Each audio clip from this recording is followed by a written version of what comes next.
Hey, I'm Lauren from TastyPC.tv, and today I'm doing my first full Z97 motherboard review of the Asus Z97 Deluxe motherboard.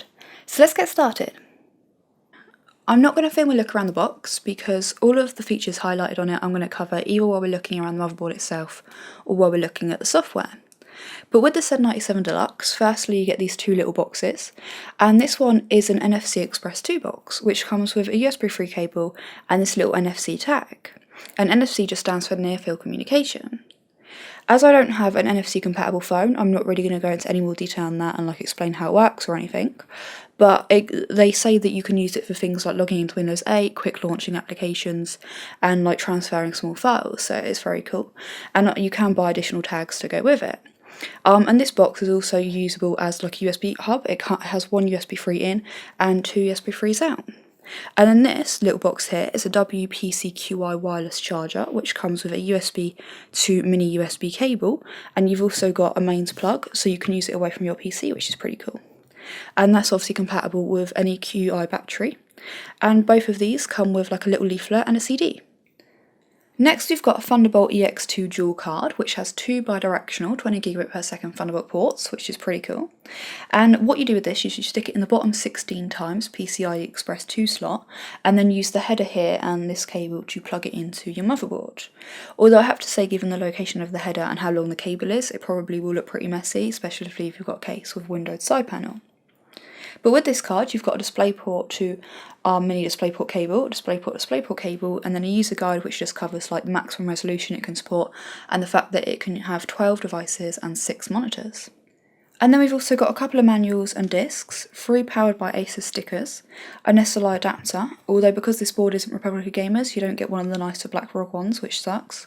We've also got a rear IO shield, which is spongy, which is great. We've got some of those little connectors just allow you to easily plug in or more easily plug in your front I/O cables. We've also got 6 SATA-free 6GB a second SATA cables, which these 3 all have straight ends on both sides, but these 3, one side has a right angled connector and one side has a straight connector. We've then also just got a dual band wireless AC antenna. And then finally we've got the Z97 Deluxe motherboard itself, which has a circular heatsink, which is something that I've never seen on a motherboard before, and I do really like. In the photos I really wasn't very keen on it, but in person it definitely looks really nice. And I noticed that's the problem with this motherboard, in that in photos and I can see on my camera screen, it just looks mix-matched. The heatsink here looks the same kind of flashy gold that you found on the Z87 Deluxe, which I know a lot of people didn't like, even though I really did. And then this silver bit, this heatsink here, in photos it looks really bright silver and has a very professional look, and the board just looked really mix-matched. And in the pictures I was I'm really not so sure about this. I knew it's going to be one of these things I had to see in person. And I have to say, in person, it's just really nice. They are the same colour. It's a silvery, kind of goldy, kind of nickel colour, and it's really nice. The look just complements each other really well. And if I had to describe this board, I'd probably go with classy, which is a word I've never used to describe a motherboard before. I think normally either they have a really aggressive gamer look, or they've got kind of a flashy, kind of swanky look, or they're really minimalistic and subtle. But this board I would definitely describe as classy, which is quite a nice change, I think. And I think that paired with the right parts, so something like a 450D, maybe the Dominator Platinums, a Titan reference cooler on a GPU, I think that you'd have a really kind of classy, elegant looking rig. And then with the heatsinks, we've got this pipe which runs between these two, but doesn't go up to the top one, and these are actually hollow, but it does have a 16-phase Digi Plus VRM digital power design.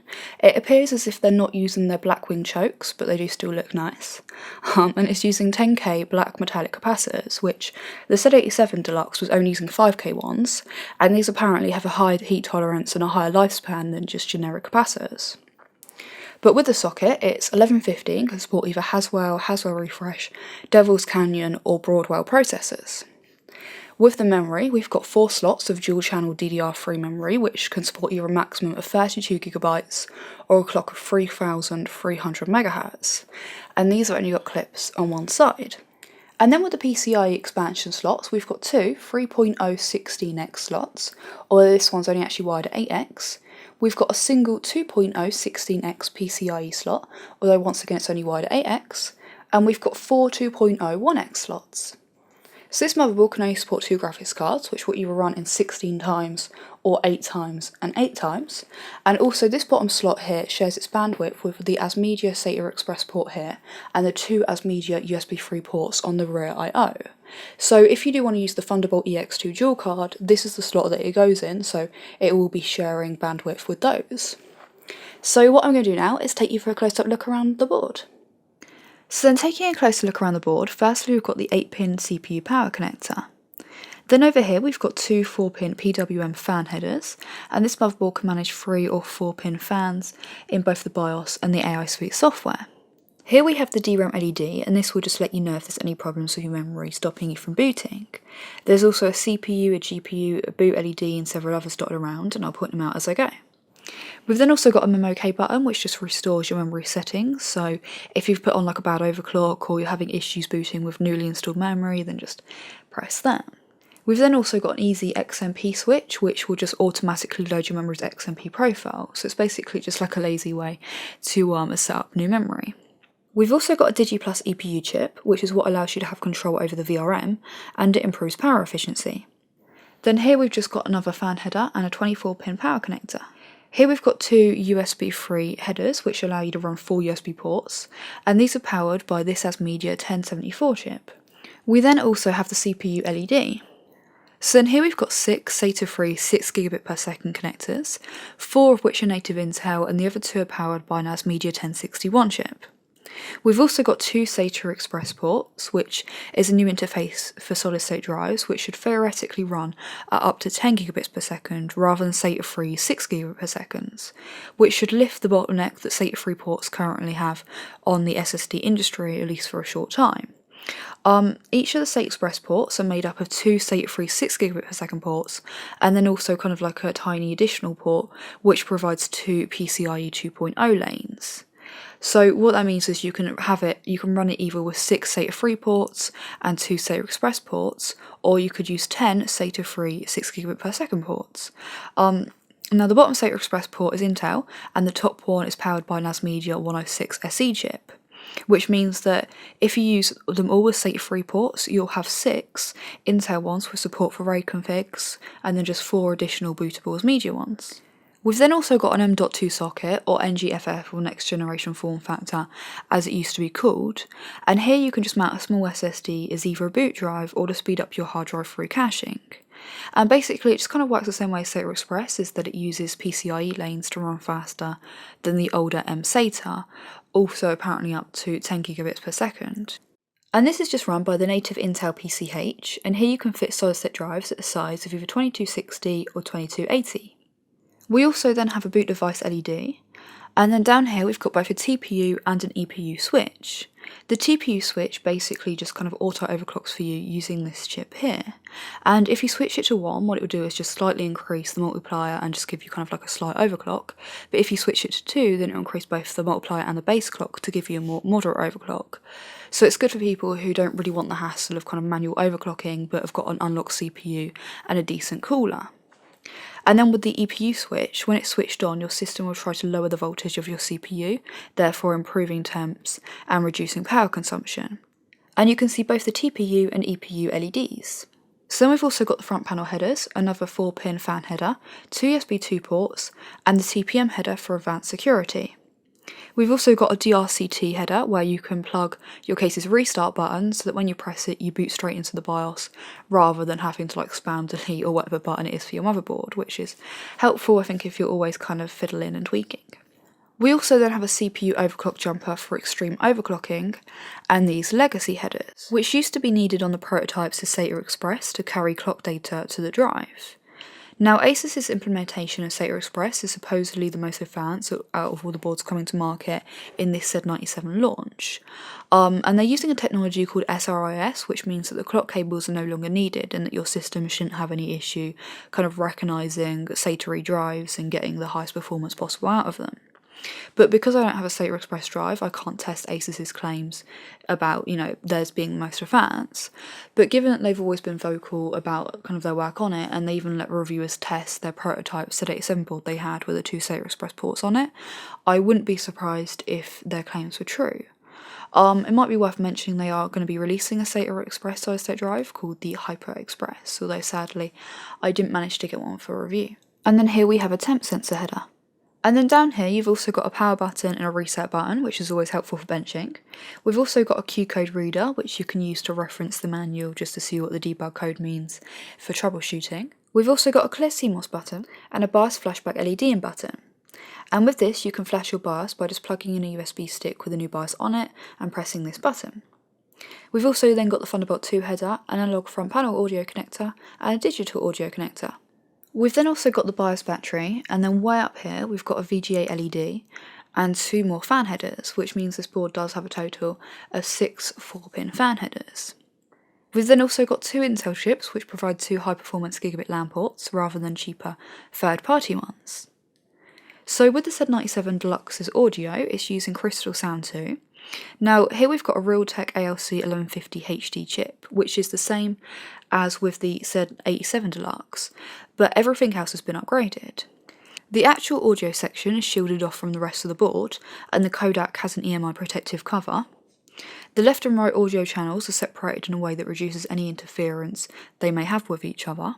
And it uses Nichicon audio capacitors, which are kept specially designed for improving audio, and Crystal Sound 2 supports DTS Ultra PC2 and DTS Connect.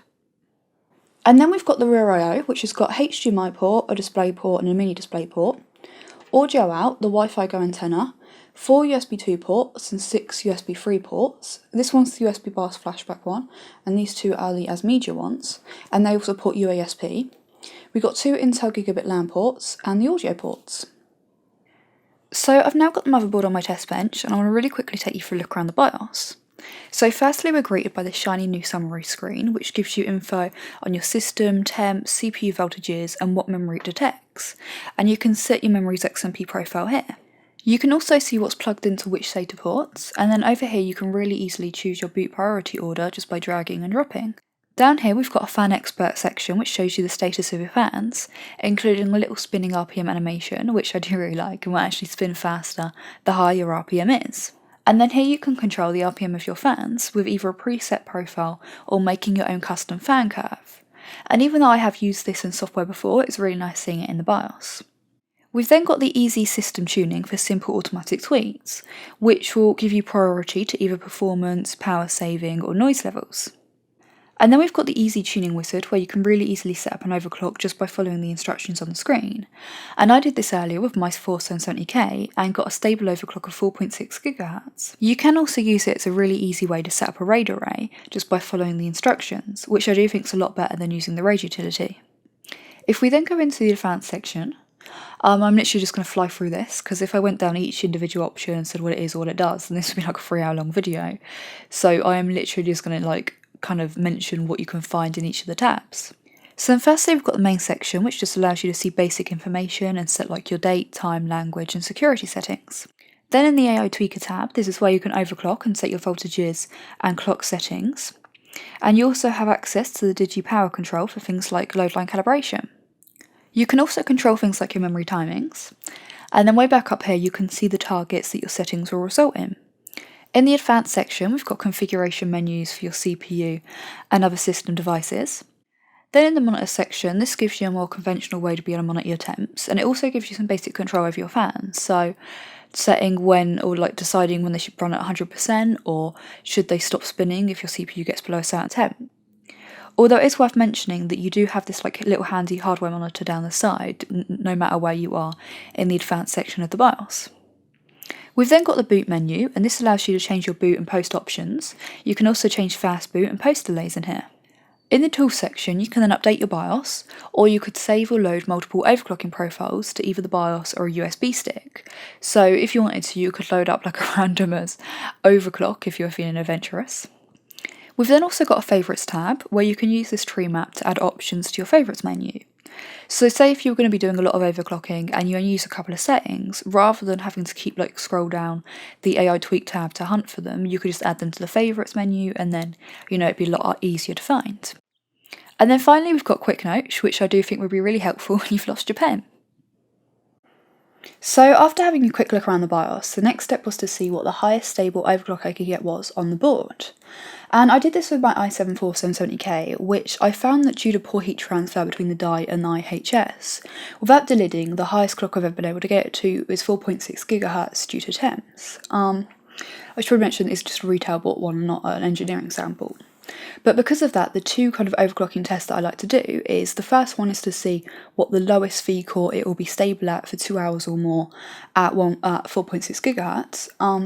And the second one is kind of like a precision test. Like if I tell it to run at 1.310 V core, what will it actually run at? Like will it run at exactly that, or like how much does it waver by? Now, because the Z97 Deluxe doesn't have any multimeter readout points, and because I don't have like the bravery or kind of the equipment to do it the old-fashioned way, I haven't done the precision test. But with the 4.6 GHz test, firstly, to give you a comparison, I put my CPU on the Maximus 6 formula, which is a high-end Z87 board, and 2 hours stable at 4.6 GHz, I had to type into the BIOS 1.303 volts. And the reason why I say that is because after I'd saved and applied the clock and went into the BIOS, it actually detected that instead it was running at 1.312 volts. Sorry, I'd forget otherwise. And then when I was running the test, which I use Ada64 by the way, CPU-Z said that it was either at 1.312 or 1.328 volts, and then the multimeter said it was anywhere between 1.310 to 1.318 volts. So that gives you kind of just something for comparison. Then with the Z97 Deluxe, 2 hours stable at 4.6 GHz, I had to type into the BIOS 1.325 volts. The BIOS then detected that it was running at either 1.328 or 1.344, and CPU-Z said it was at 1.327. So you can see that the CPU needs slightly more volts on the Z97 Deluxe to be stable than it did on the 6 formula. But then what I noticed was that even though I'd gone up quite a bit in volts, the temps hadn't really gone up, and I was kind of in this sweet spot where I could really push the volts, but the temps just didn't really go up at all. So out of curiosity, I chucked it to 1.345 volts to see what sort of temps I'd get, and it actually stayed below 90 degrees, whereas it would have throttled instantly on the 6 formula. I should say that I was using obviously all the same parts, same cooler and stuff. So I then thought at 1.345 volts, because I didn't want to go any higher than that, because I don't want to be in the 90s, would it be stable at 4.7 GHz? So I ran the test, and it didn't blue screen until an hour and 50 minutes in, which meant that it nearly hit the 2 hour stable point. So while it does need more volts to be stable on the Z97 board, it is actually the closest it's ever got to 4.7 GHz, which is pretty cool. But it will be interesting to see kind of if I get similar results, especially temp-wise, with the other Z97 boards. But I'd imagine that it's because the motherboard's been designed for Broadwell, that maybe the power delivery is a little bit different than what we're used to, but it will be interesting to see when Broadwell comes out. And if there really is this little sweet temperature spot that you get across the Z97 boards, then it'd be really great when Devil's Canyon comes out. I also just wanted to take you for a really quick look around the software, kind of the same way I did around the advanced section of the BIOS, just so you can kind of have a look around it. Now, I have had a lot of issues with AI Suite in the past. Mainly it just likes to randomly flag up that my CPU's at minus 160 degrees or at 200 degrees. But with AI Suite 3, which is currently their newest or latest version, at the moment it doesn't seem to be that bad. Starting with what Asus calls Dual Intelligent Processors 5, and this is split into 5 different sections, and it's basically the 5-way optimization that Asus is really screaming about. Firstly, with CPU, here you can change overclocking settings from right within Windows. You can also save and load different overclocking profiles right here, which is great. Although I have noticed with it that with the base clock frequency, it always shows 80, regardless of what it actually is. But that's the only issue I found with AI Suite so far. Then next we've got Fan Expert 3, which gives you total control of your fans, and here you can name them or set up fan curves or profiles. Then we've got a DigiPlus area, and this controls the VRM and CPU power delivery. And you can see how your changes will affect both performance and energy efficiency. Then we've got the EPU section, which gives you energy and power options. And then lastly, we've got the Turbo app, which I do think is a really great add-on to the AI Suite software. It allows you to pick any application or game, and give it an overclocking profile and an audio profile, and choose its LAN priority. You can then order the apps in priority, so the software will know which one to prioritise, if you're running multiple programs at once. And I have to say, I do really think the Turbo app is definitely very cool. Then outside of the 5-way optimization section, you've got AI Charger Plus and USB Charger Plus for speed charging your portable devices when your PC is both off and on. We've then got USB Free Boost, which will increase the speed of your USB data transfers, Easy Update and USB BIOS Update for updating your BIOS, Push Notice, which will send selected statuses to your paired mobile device. Then we've got this little slide out menu where you can quickly change power and fan settings at any point. We've also got the Realtek HD Audio Manager for controlling the onboard sound. Then Wi-Fi Go, which gives you 4 apps. Cloud Go, which has the ability to control multiple cloud storage devices from one place. Remote Desktop, which allows you to control your PC remotely in real time. Then File Transfer allows you to easily transfer files to your portable device. Then we've got Remote Keyboard Mouse, which uses your device's touchscreen as a keyboard and mouse. I do think this would be pretty cool for home theatre PCs. There's also a Media Stream program, which, like the name suggests, allows you to stream content to your portable device from your PC. And then there's also Turbo LAN, which features advanced traffic shaping and network control. So then concluding my thoughts on the Z97 Deluxe, firstly with appearance, I do think it's a really classy looking board, which I do really like, and I do think it looks much better than with the Z87 Deluxe. In terms of BIOS and software, I do think Asus have done a really good job there, and I do think it's a big improvement over what we had before, although I don't know if I'll ever be able to have like complete confidence in AI Suite, so I'll probably still end up doing things manually in the BIOS. Also, the BIOS will freeze on me a few times, but I am using a really early version, and it's a little while off being ready for consumer release yet, so I wouldn't hold that against them at all, and I imagine that it'll be completely fine by the time it is released. In terms of overclocking, obviously I won't know completely what Z97 is capable of until the new CPUs come out, but from what I can tell, it requires slightly more volts than with the Z87 boards, and but in return, as you push the volts, you don't notice as much of a temperature rise as with Z87. In terms of the add-on items, I really like them. I think they're cool, and I think a lot of people really like them too, but I can imagine some people being a bit like, if I wanted a wireless charger, I would have bought one, kind of thing.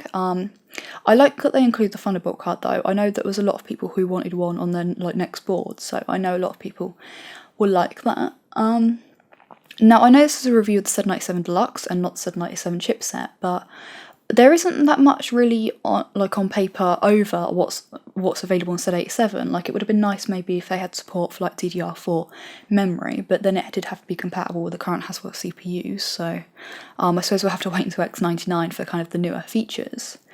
But overall, all in all, the Z97 Deluxe is a really great board. It's definitely worthy of the Suite Award. It is a great board. I think the question really though is do you want like the deluxe bundle, or are you just after like a nice new board? Because if you're not really that bothered about getting kind of the deluxe bundle, then there will be other boards in Asus's range, lower end, which do offer kind of the same base featured for less money. But yeah, so that was my review of the Asus Z97 Deluxe. If you liked the video, hit the like button. Don't forget to subscribe if you haven't already and you want to see more of my videos. And thanks for watching.